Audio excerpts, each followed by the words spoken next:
Selamat malam Ibu, izin mempresentasikan terkait tugas kelas akil manajemen komponen 2 kelas kota 503.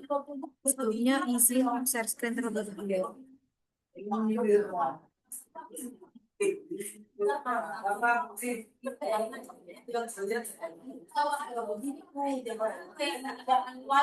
Baik, di sini saya akan mempresentasikan terkait struktur modal dan kinerja keuangan di sektor utama LQ45 BEA atau Bursa Efek Indonesia.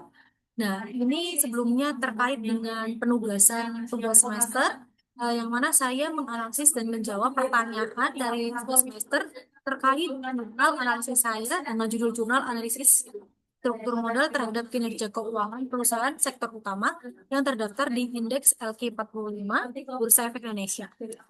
Sebenarnya nama saya Sonia Oktavia, NIM 240301021155.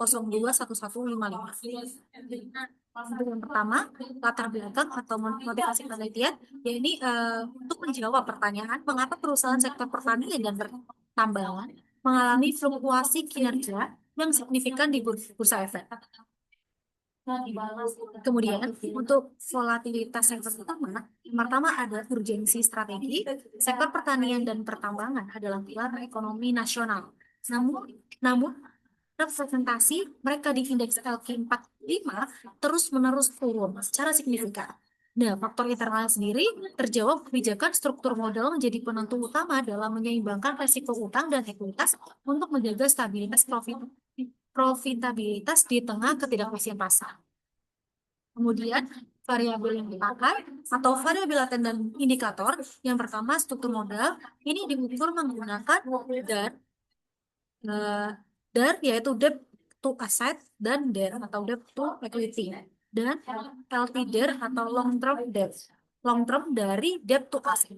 Nah, kemudian untuk kinerja keuangan ini mencakup likuiditas, CR atau current ratio, QR atau quick ratio, kemudian aktivitas ini diukur menggunakan FATO atau fixed asset turnover, kemudian ada total asset turnover, dan profitabilitas dihitung menggunakan ROA atau return of asset dan ROE atau return on equity. Kemudian untuk data panel ini menggunakan analisis 5 tahun berjalan. Ini dari tahun 2009 hingga 2013 pada perusahaan yang konsisten di LQ45. Kemudian metodologi sampling atau yang biasanya disebut structural equation modeling yang berbasis partial least square yang menggunakan smart PLS 3.0 atau 3.0 yang memungkinkan pengujian hubungan variabel laten yang kompleks dengan presisi yang tinggi. Kemudian untuk analisis diferensialnya sendiri, metode ini sangat efektif untuk digunakan data panel sektor komoditas yang sering memiliki distribusi data yang tidak normal atau membutuhkan prediksi yang kuat. Kita ketahui sendiri distribusi ada dua jenis, yang normal dan tidak normal. Kemudian untuk kebijakan konservatifnya, nah secara umum perusahaan sektor utama lebih banyak menggunakan ekuitas atau modal sendiri dibandingkan dengan utang dari perusahaan lain. Kemudian rata-rata nilai DER atau debt asset ratio tadi di bawah 100%, yang mencerminkan kehati-hatian manajemen dalam menghadapi fluktuasi harga komoditas global. Nah, kemudian dampak terhadap likuiditas. Struktur modal berpengaruh negatif signifikan terhadap likuiditas, sehingga beban bunga dan pokok utang tetap menurunkan kapasitas kas dalam memenuhi kewajiban jangka pendek atau utang. Kemudian dampak negatif pada perputaran aset. Peningkatan utang yang tidak dikelola secara efisien untuk mendanai aset produktif justru menurunkan fixed asset turnover atau yang kita sebut tadi di pertama FATO dan TATO atau total asset turnover. Utang menjadi beban operasional bukan pengungkit efisiensi atau leverage. Kemudian untuk anomali profitabilitas, nah pengaruh tidak signifikan itu secara statistik dijelaskan bahwa struktur modal memiliki pengaruh negatif namun tidak signifikan terhadap profitabilitas dalam artian ROA atau ROE. Nah, ROAS tadi kita ketahui return of asset yang mana biasanya dirumuskan dengan laba bersih dibagi dengan total aset, kemudian ROE yaitu eh, return of equity yang dirumuskan dengan laba bersih dibagi dengan ekuitas pemegang saham.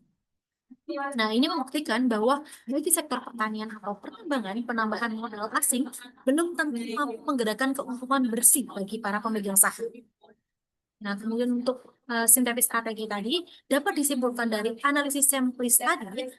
Sampling ini tadi structural equity modeling particle least square ini penggunaan utang yang terlalu tinggi pada sektor utama justru akan menurunkan fleksibilitas kas dan mengurangi efisiensi operasional perusahaan.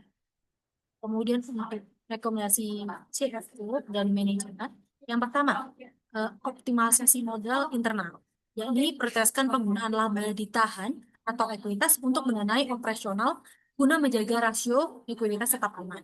Yang kedua, pengawasan debt management, yakni jika utang diperlukan, pastikan alokasi dana tertuju pada aset yang langsung menghasilkan arus kas. Kemudian yang ketiga ada efisiensi aset, yakni dengan meningkatkan perputaran aset atau aset turnover sebelum menambahkan liabilitas baru untuk menghindari penurunan aktivitas keuangan. Yang keempat adalah monitor siklus komunitas, yakni kebijakan utang harus menyesuaikan siklus harga pasar untuk menghindari resiko gagal bayar atau performance. Baik, terima kasih. Eh, Sekian presentasi dari saya. Apabila ada kesalahan kata, mohon dimaafkan. Wassalamualaikum warahmatullahi wabarakatuh.